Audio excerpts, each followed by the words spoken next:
The Sodfather adds to the drama over the Super Bowl grass debacle. My recent visit to California sparks more conversation about water conservation practices, and artificial turf doesn't seem to be the healthiest option as a replacement for natural grass. All this and more on this episode of the Cherish Each Moment podcast.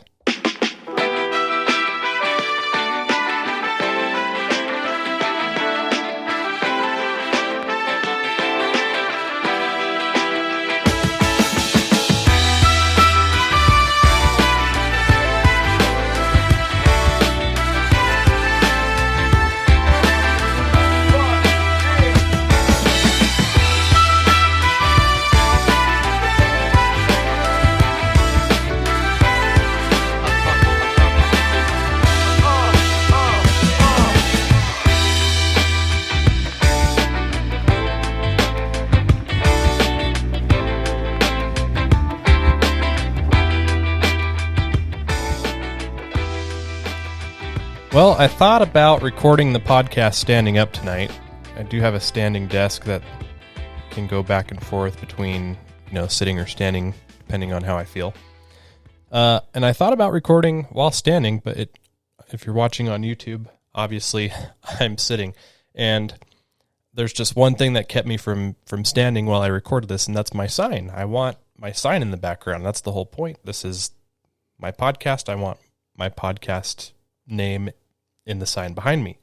So I'm sitting down.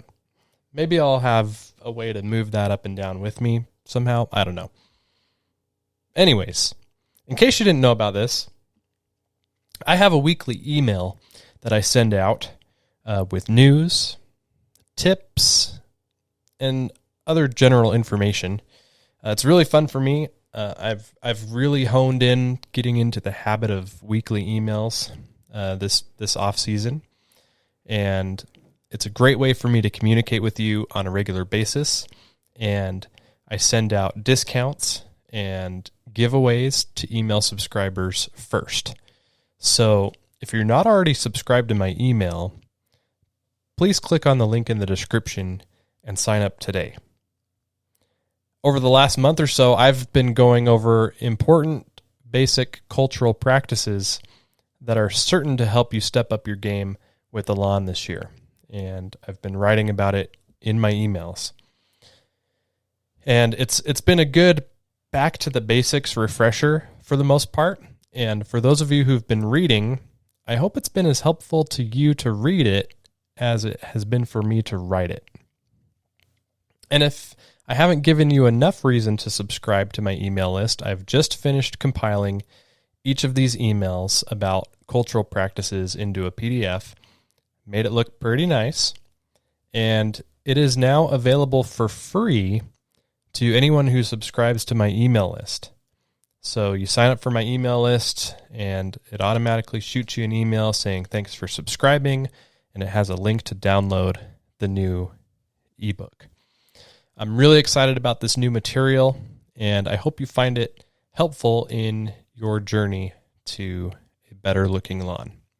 And if you're already subscribed to my email list, you should have already gotten an email announcing the new ebook with a link to download.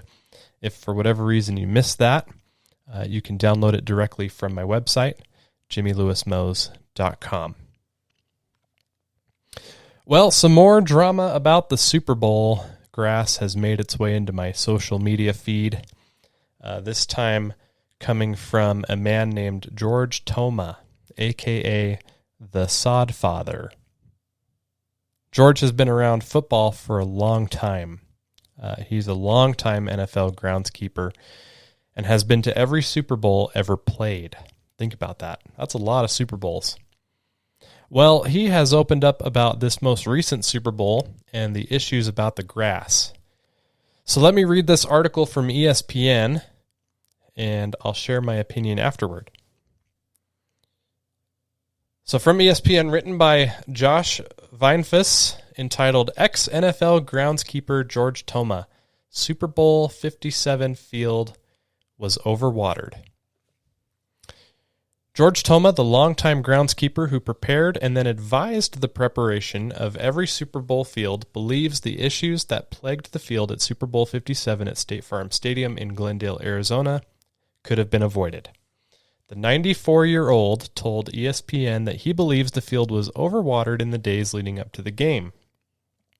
According to Toma, who has been nicknamed the Sodfather, the field was watered the Wednesday morning before the game and promptly rolled into the stadium on the movable tray that housed the grass field for the last time before kickoff 4 days later.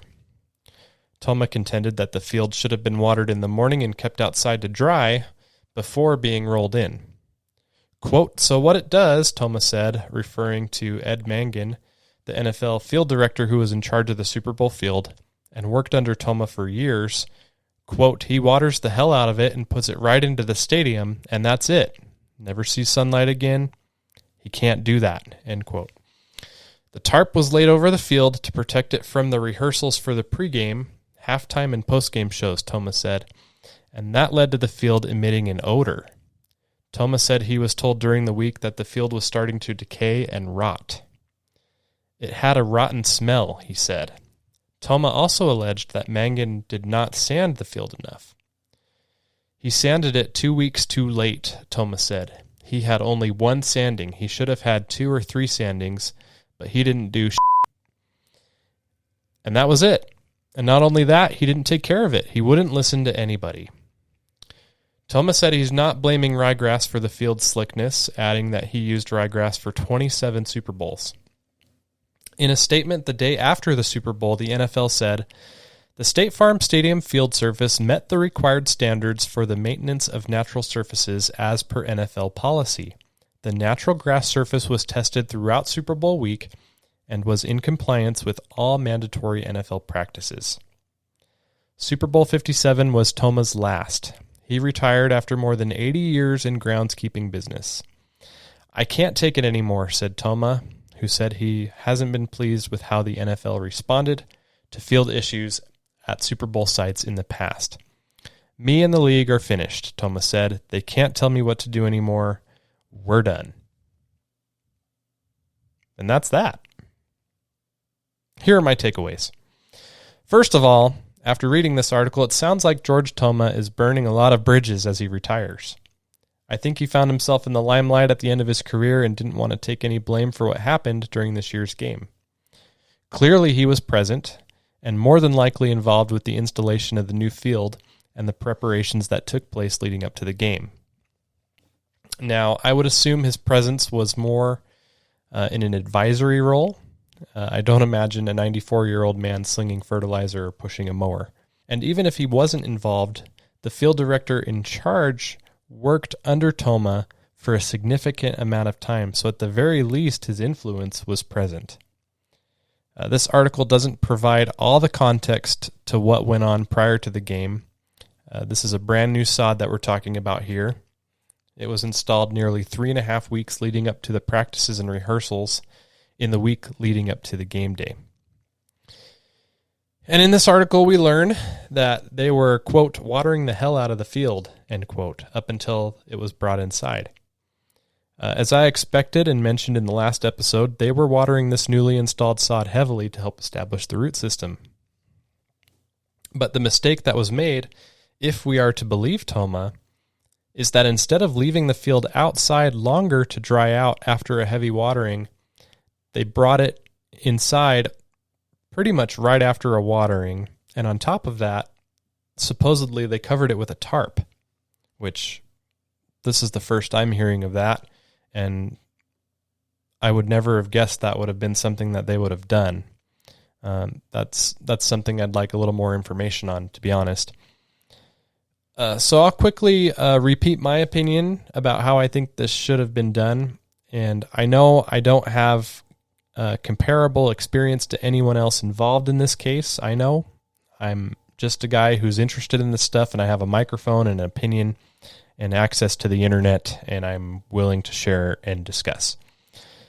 So here's what I think. I think they should have installed this new field 2 to 3 months ahead of the game, not 3 weeks. They've known for at least a year that the game would be played there. They should have taken the time to plan ahead better, tear out the old field, and installed the new Tahoma 31 sod with enough time so as not to rush the process. The whole point was to have the latest and greatest turf available. Everybody went into this game with tons of confidence in this new sod. So why rush the process and risk screwing it up, which is exactly what happened. So there's a lot of lessons to learn from this game. I'm curious to see how Super Bowl field prep is approached going forward. It's definitely going to be something that we keep an eye on.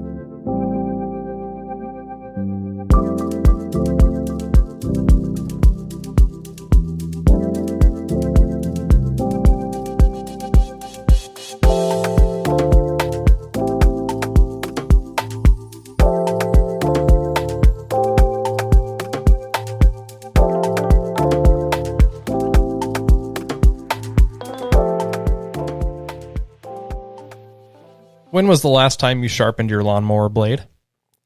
If you're not sharpening your own mower blades, you should be, and it's easier than ever with the All-American Sharpener. The All-American Sharpener is a proven new tool that helps you keep your edge with consistency and efficiency. It works with your angle grinder and holds the angle for you. This allows you to remove as little metal as possible while grinding your edge back. As many of you know, a sharp blade helps keep your lawn green and healthy. You won't have to trust others to sharpen your blades, and this simple tool will give you professional results right at home. This is an American company that cares about their products and their customers.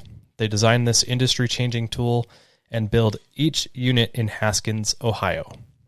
I've had the All-American Sharpener in my garage for 3 years now, and it's become one of those things that I just can't imagine not having anymore.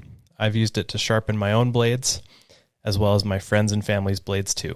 Check them out at allamericansharpener.com. There's one piece of advice you can't skip when it comes to looking after your lawn this season, and that's making sure your grass is getting the water it needs. Whether it's attaching to a sprinkler or watering by hand, a HoseLink retractable hose reel makes it easier to keep your yard hydrated. With a kink-free hose, automatic retraction, and a UV-stabilized case to withstand the harshest summer, watering is easier with HoseLink.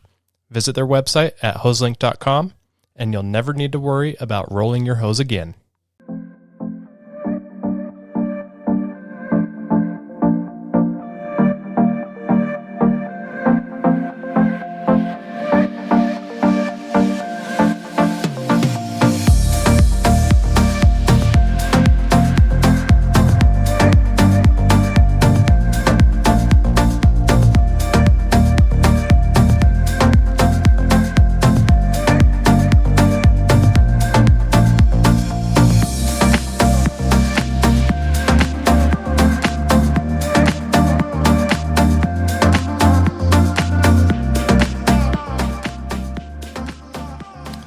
All right, next up, I want to talk really briefly about water again. I know I talk a lot about water on this show, but there's a lot going on with drought conditions out west, which are getting tons better, by the way, thanks to the incredible winter we've had so far this year. The more I learn, the more I want to share with you, especially if you live out this way. Normally I talk about Utah because that's where I live, but this time I want to talk about California. And this time I just want to bring this up to maybe promote some discussion and help me in my research. I don't live in California, obviously. I don't have as much of a grip on the drought situation and the water resources and infrastructure that California has like I do here. So if you know more than me, please reach out so I can learn. I'd love to learn more about this and understand. So with that being said, we just got back from a quick trip to Southern California. We went to go visit my grandma and cashed in a couple of beach days while we were there. We had a great time. My grandma's house is within walking distance of the LA River. So we actually crossed a small bridge over the river to get to a nearby park. And as we crossed the bridge, I noticed that there was water flowing down the river. And there was a sign by the bridge that was identifying the river as the LA River. And the sign said that the river goes to the ocean, which begs the question, why? Why does the river go to the ocean? So here's what I learned after a quick Google search on the LA River, because that's what you do when you start searching. You go to Google or your other, whatever your favorite search engine is. And usually Wikipedia comes up first, and Wikipedia sometimes you got to take with a grain of salt, but I went to Wikipedia. So bear with me. I went to Wikipedia. I'm still pretty early in my research, as I've mentioned before. Here's what it says. It says the Los Angeles River is a major river in Los Angeles County, California. Its headwaters are in the Simi Hills and Santa Susana Mountains, and it flows nearly 51 miles to its mouth in Long Beach, where it flows into San Pedro Bay, which is essentially the Pacific Ocean. Before the opening of the Los Angeles Aqueduct, the river was the primary source of fresh water for the city. Although the Los Angeles region still receives some water from the river and other local sources, most of the water supply flows from several aqueducts servicing the area. The Los Angeles River is heavily polluted from agriculture and urban runoff.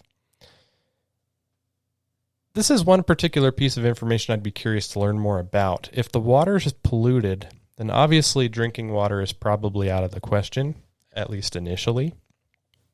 But it can still be filtered and fed towards the use for irrigation, I would think.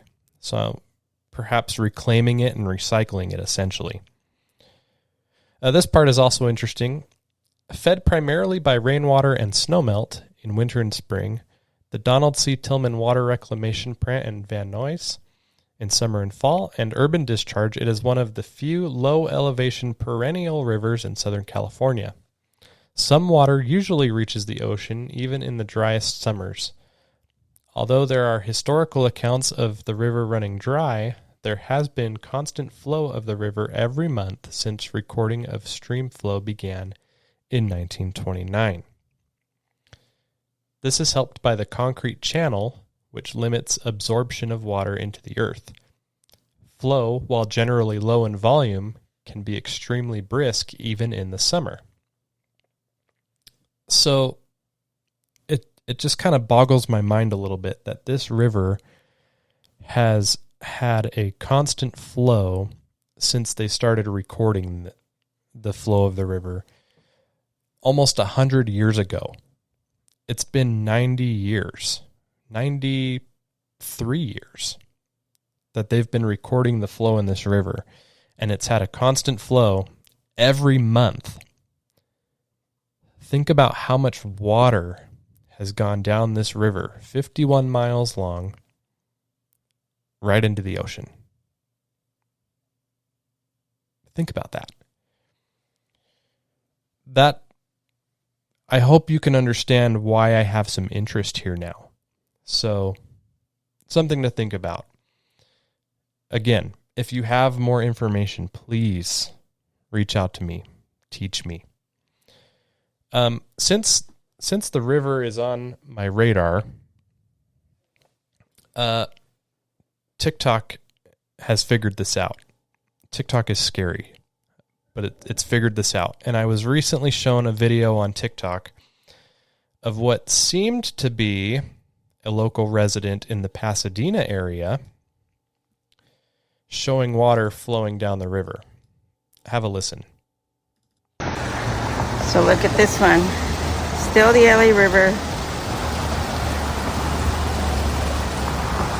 Never have I ever seen it like this at the Rose Bowl. It's always been dry. She's never seen it like this before. There's a fair amount of water flowing here. California has gotten a lot of rain and lots of snow in the mountains this year, much like Utah. In fact, the entire length of the mountain range that spans the entire state of California, the entire eastern mountain range, is covered in snow. And of course, this sparked the question after I saw this video, what is the comments section saying here? And are they thinking what I'm thinking? Are we on the same kind of thought process here? So, sure enough, to my relief, there are signs of intelligent life out there. First comment, very top of the list. Where's the water running to? This is how I think people talk on the internet. Where's the water running to? Not good if it goes straight to the ocean. To which the person who posted the video replied, to the ocean.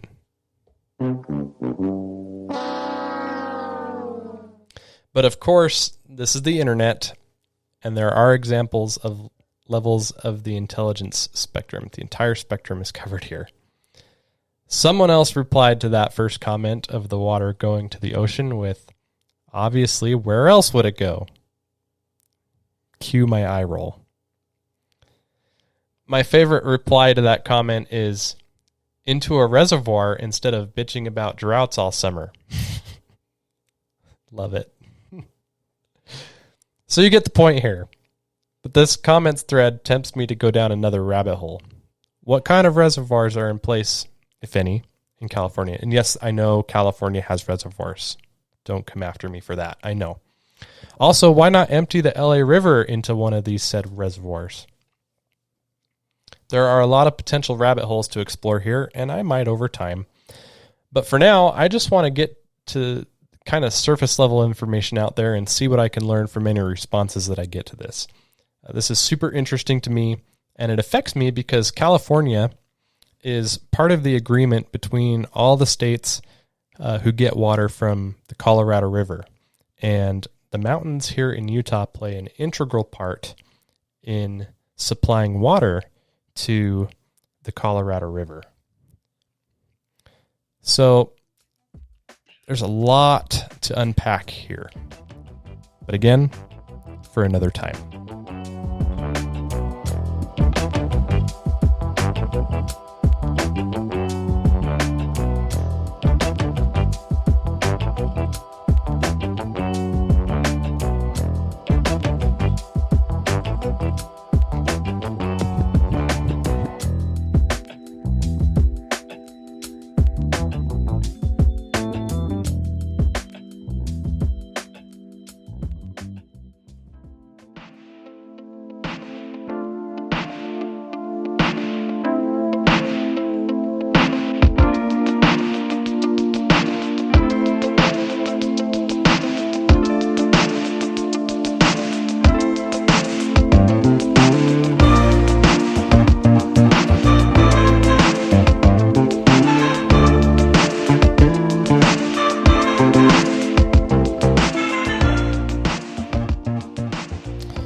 Last item for today.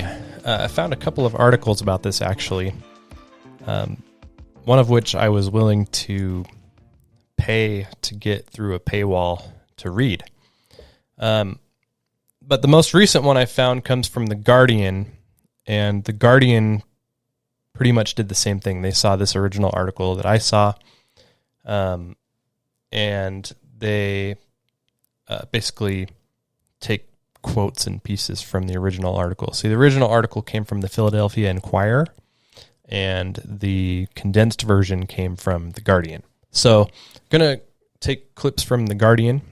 Their headline is, Artificial Turf Potentially Linked to Cancer Deaths of 6 Phillies Ball Players. So here's some highlights from that article. A report on a possible link between a rare brain cancer that killed 6 professional U.S. baseball players and toxic chemicals in artificial turf is raising a new round of questions over whether synthetic sports fields pose a health threat to athletes and owners who use them. The 6 athletes, who all died from glioblastoma, I had to think about that one for a second, glioblastoma, played most of their careers with the Philadelphia Phillies, a team that for decades competed on artificial turf in Veterans Stadium, the Philadelphia Inquirer reported. All artificial turf is made with toxic PFAS compounds, and some types are still produced with recycled tires that can contain heavy metals, benzene, volatile organic compounds, and other carcinogens, and a growing number of U.S. municipalities and states have banned or proposed banning them.